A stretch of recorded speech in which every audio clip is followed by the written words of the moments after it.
meet my bride. Let's go for a ride in my newfangled automobile. Just where we will go, nobody knows, but it's sure a great way to feel. Behind the wheel of the speed meter steel, it's my newfangled automobile. Hello and welcome to Vintage Car History. I'm Wild Bill. The advent of auto racing in the 1890s demonstrated that men wanted to compete in going fast. And the idea of building a car specifically for the purpose of propelling a man at unthinkable speeds also happened in the 1890s. The World Land Speed Record has been officiated by the FIA, the Fédération Internationale de l'Automobile, since 1904. But the ACF, the Automobile Club of France, did officiate an official record keeping of the World Land Speed Record since 1898.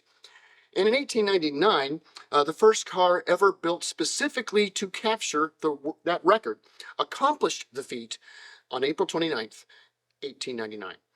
So we're going to take a look at the car and the man behind it, Camille Jenatzy and his Never Content. Camille Jenatzy was born in Schaerbeek, Belgium in 1868. His father, Constance Jenatzy, had moved from Hungary to Belgium and established a successful company, Jenatzy Pneumatic, the first rubber company in Belgium. Young Camille was a wiry, athletic kid with a nervous energy rivaling that of small, yappy dogs. Complete with curly red hair, his irascible nature would do him well. He studied civil engineering in Brussels and at the same time got into bicycle racing. By 1888, he had a reputation as a capable and quite fierce competitor. He earned the nickname Le Diable Rouge, or the Red Devil, as he would take risks on the track that were unnecessary, but absolutely necessary to win. Meanwhile, an inventor in France, Charles Jantot, had begun making electric cars, and by 1888, they were commercially available and had the potential to be faster than bikes. Camille was all over it, and so in 1890, he established his own electric car company, the General Transport Company in Lyon, France. In Europe at the time, electric cars were gaining in popularity throughout the 1890s, especially in large cities like Lyon and Paris and London and Berlin. Jenatzy himself was a racer, and he began to race his electric cars to gain more notoriety and thus sales.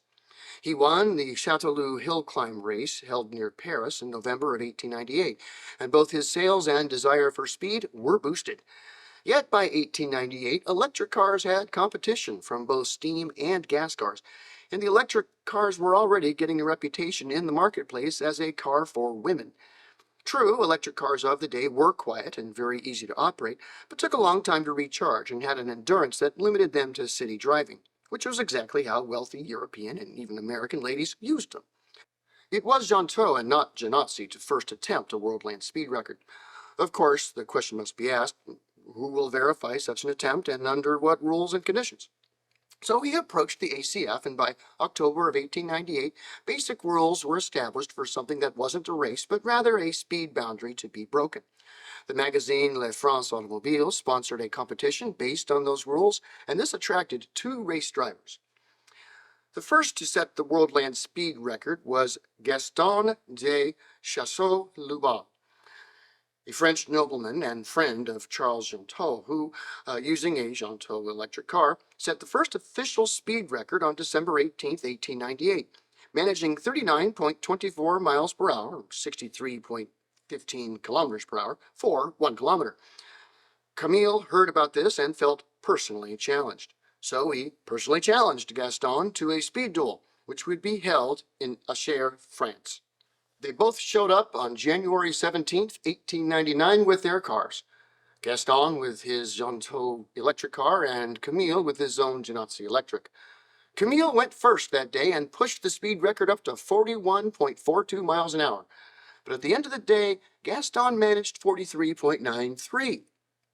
Jenatzy held the record for 7 hours, also a record for the least amount of time that someone held the world land speed record. 10 days later, Jenatzy returned and, with bigger batteries in his car, pushed the record to 49.93 miles an hour, or 80.35 kilometers. This irked Gaston, who on March 4th, 1899, got more and bigger batteries for his car and, returning to the same village, set a new record at 57.65 miles per hour. But Camille was planning to take the record beyond 100 kilometers per hour and to do it with a car made for just that purpose. He would name the car Le Jamais Content, or the Never Content. And though it looked like it was designed by Jules Verne, it was designed and built by Camille himself in his electric car factory. The suspension and steering were fairly basic for the time, though the car did sport Michelin pneumatic tires. The body itself was made from an alloy of aluminum, tungsten, and magnesium called partinium. And though it does give it an aerodynamic look, the chassis was completely exposed, and Camille himself sat quite high in the vehicle, which created a lot of unnecessary drag. But inside that body were two 25 kilowatt electric motors driving the rear axle with a combined 68 horsepower and over a ton of lead-acid batteries backing them up. On April 29th, 1899, Camille took his car to a share and became the fastest man alive, driving his Never Content to an astonishing 65.79 miles per hour or 105.88 kilometers per hour.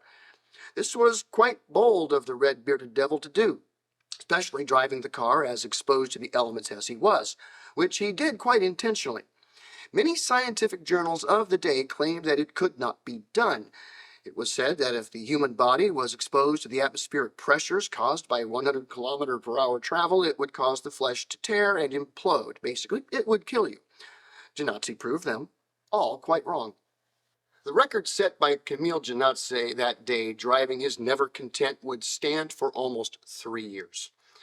Neither Gaston nor Camille would set speed records again. Camille continued into his racing career and would win several major races, including the 1903 Gordon Bennett Cup. Unfortunately, he would be killed in a hunting accident in 1913.